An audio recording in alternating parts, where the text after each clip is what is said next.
What are the political views of Star Wars Episode 4? By now we know that Star Wars Episode 4 is perhaps the most successful movie ever made, at least financially. It spawned a humongous franchise that's made billions and billions of dollars worldwide, and the movies and books and other material just keep proliferating.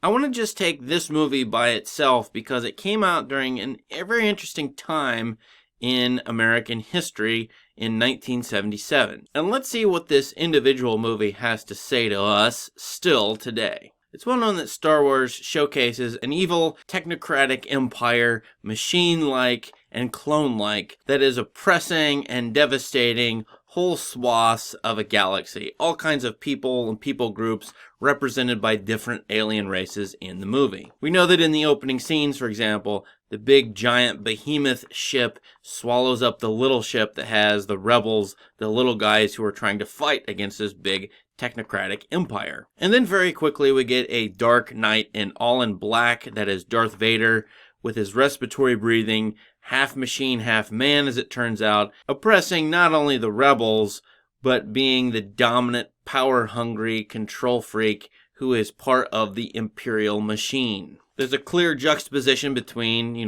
Darth Vader and the Stormtroopers, and then the rebels, represented by the gung-ho youth Luke Skywalker, and all the plucky people, including the robots, that are helping him out and helping him save the princess, and even blow up the Death Star at the end of the movie. The Imperials are obvious bad guys. They needlessly kill Luke's aunt and uncle, murdering them. They torture women, and they even commit genocide, blowing up an entire planet. The movie clearly says, and for children who are 3 or 4 years old, they understand this, these guys are bad. Now, the movie comes out in 1977. It was actually set to be released in 1976, which is a crucial year in American history. At the time, that was the 200th anniversary of the American Revolution, which came about in 1776. And in a way, the movie clearly celebrates the American revolutionary spirit. I mean, a bunch of ragtag heroes banding together to fight against a giant empire. Episode 4 even uses the common Hollywood trope of the bad guys, the empire,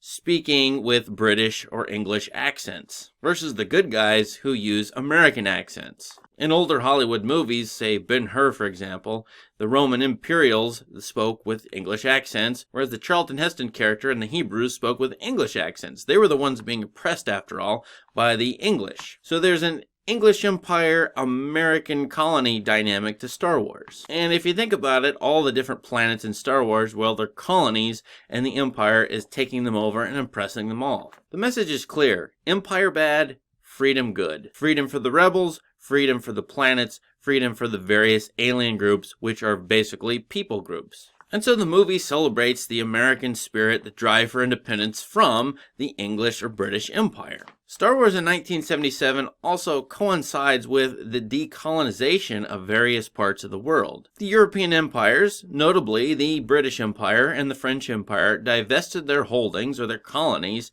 in parts of the world, Asia and Africa especially, but in all other places in the world. A number of countries gained their liberation from the 1950s onward, so Star Wars in effect sort of celebrates that idea, that the evil empires are exiting and that the people groups have their own freedom. In some parts of the world, the nationalists in fact rose up against the Imperials and fought against them. This is celebrated in, I think, one of the hidden influences of Star Wars Episode 4, the movie The Battle of Algiers, which is about Algerian resistance and revolution in French-occupied Algeria in the 1950s and 60s. So in 1977, Star Wars celebrates the spirit of the age, the decolonization and anti-colonial spirit. It also celebrates the American spirit. There's probably a case to be made that Star Wars is in fact anti-communist. As you know, in 1977 we have the Cold War, the US versus the USSR. USSR is communist, where everyone is in the same group, roughly speaking, and the fear of the spread of communism throughout the world was one thing that the U.S. state was attempting to fight or to thwart from the late 1940s onward. So maybe Star Wars Episode 4 is just straightforward pro-American and anti-communist and anti-empire. I think that's an easy read of this movie and it makes sense, but there's one more factor you have to consider. In 1977, the United States is 2 years removed from losing the Vietnam War, exiting Saigon and giving it up to the North Vietnamese communist regime. The United States basically fought a multi-decade war in a foreign nation far from the United States, not defending its borders, but in another part of the world. In the Vietnam War, in one sense, and if you were to take the perspective of the North Vietnamese, the U.S. was an empire. It was an invader of the land that these people wanted to free and determine for themselves how they would be ruled.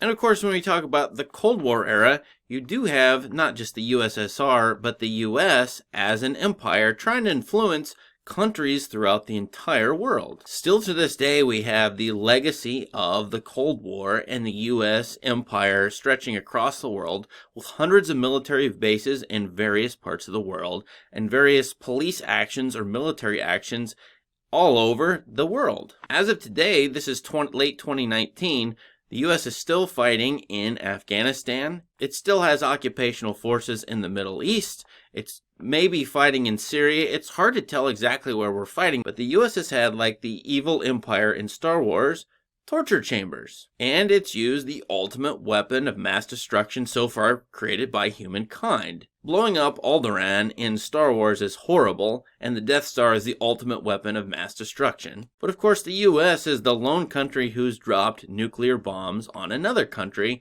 devastating that country for a long time, not only with the bombs, but with the radiation and the fallout and the aftermath of those bombs. There's a case to be made that Star Wars Episode 4 is actually against the U.S. empire. I mean, the movie is so harsh in depicting empire as cruel and brutish and devastating and destructive. And at the time, the US is one of two major empires in the world. I've tried to tell people this for a long time, that the US in fact is an empire, and this is a hard truth to swallow.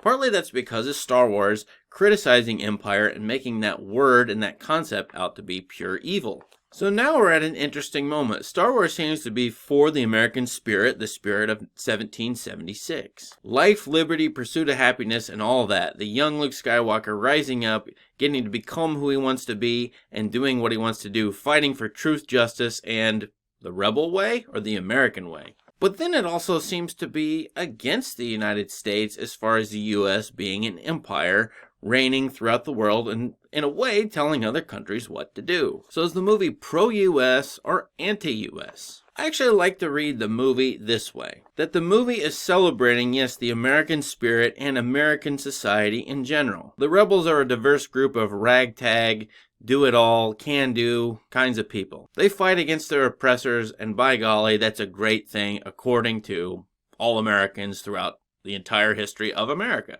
I think the rebels reflect American society. On the other hand, the empire reflects the American state, the gigantic bureaucracy that can be oppressive with its tax codes, with its heavy regulations, with its military-industrial complex. The American state, sometimes nowadays called the deep state, is an entrenched force in world politics. The CIA, the NSA, even the FBI in our own homeland, even the Department of Homeland Security. Have you ever been barked at by a TSA agent at an airport? They like to tell you what to do. They get on power trips. How is that not a little bit similar to what the Empire is doing in Star Wars Episode 4? Maybe Star Wars Episode 4 are two parts of America. The society versus the state. Now, I don't think it's that easy to split America into two like that. I'm following the thinking of political philosophers and economists who like to think of the state as an attachment to society. It's an interesting idea, state versus society, argued by a lot of philosophers, including Albert J. Nock and Murray Rothbard. But the state is all the extra regulatory and bureaucratic stuff that does mostly harmful things to society. I mean, would most Americans agree that we ought to have torture chambers? The CIA has opened them up and openly confessed to torturing people. Would most Americans agree with another country having a military base or lots of military bases in our country? The answer is heck no. And yet the American state has military bases in a number of countries throughout the world. Now, maybe some countries really want those, but I doubt they're all that popular with the local population, just like they wouldn't be popular in the United States of America. So I look at the end of Star Wars Episode 4, and even of the entire first trilogy,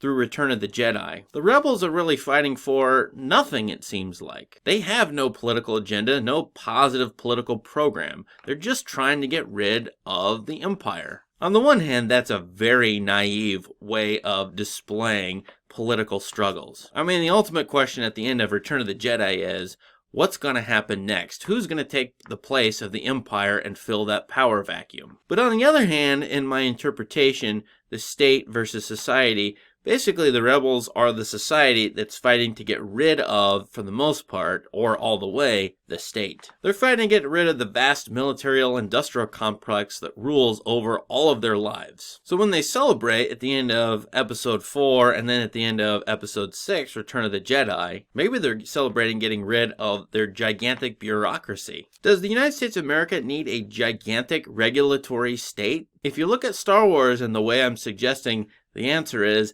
definitely no. Thanks for watching. Please subscribe to my channel. Leave me any comment you want. I really appreciate your participation. Thank you. Have a great day.